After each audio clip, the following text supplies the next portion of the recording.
రామ్ నారాయణ రామ్. వేదికపై కూర్చుని తప్పుడు వాదనలు చెప్పడం వల్ల ఎటువంటి ప్రయోజనం ఉండదు. ధర్మం పేరుతో వ్యాపారం చేస్తున్న వారికి నిజం తెలియజేయాలి. చూడండి, నేను లక్షలాది శిష్యులకు రాహు శని దశల భయాన్ని చూపించి భయపెట్టగలను, కానీ అలా చేయడం సరైనది కాదు అని అర్థమయ్యేలా చెప్పాలి ప్రజలకు. ఎలా కొంతమంది గురువులు శిష్యులను మోసగిస్తారు, వలలో పడేస్తారో అర్థమయ్యేలా చెప్పాలి. అందువల్ల నేను నా కష్టానికి తగిన సంపాదన చేసుకోవాలి.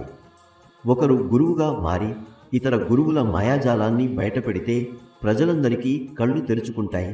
అంతా ఒక్కసారిగా అప్రమత్తమవుతారు.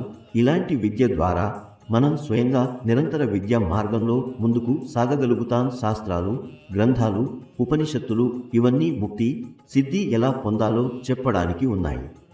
మన ఆత్మను నిజమైన స్వరంతో బంధిస్తే ప్రతిదీ సాధ్యమే. ముందు ఈ లోకాన్ని బంధించండి, ఈ సమాజాన్ని బంధించండి. మన సొంత జ్ఞానంతో అందరినీ సమానంగా కలిపినప్పుడు 7 తంత్రులు ఒకేసారి మారుమ్రోగుతాయి. ఆ స్వరాన్ని మీరు గమనిస్తే అది మీ మనస్సును ఆకర్షిస్తుంది. నదుల ఉత్పత్తి, మేఘ గర్జన, తుఫానుల శబ్దం ఇవన్నీ మీలోనే ఉన్నాయి.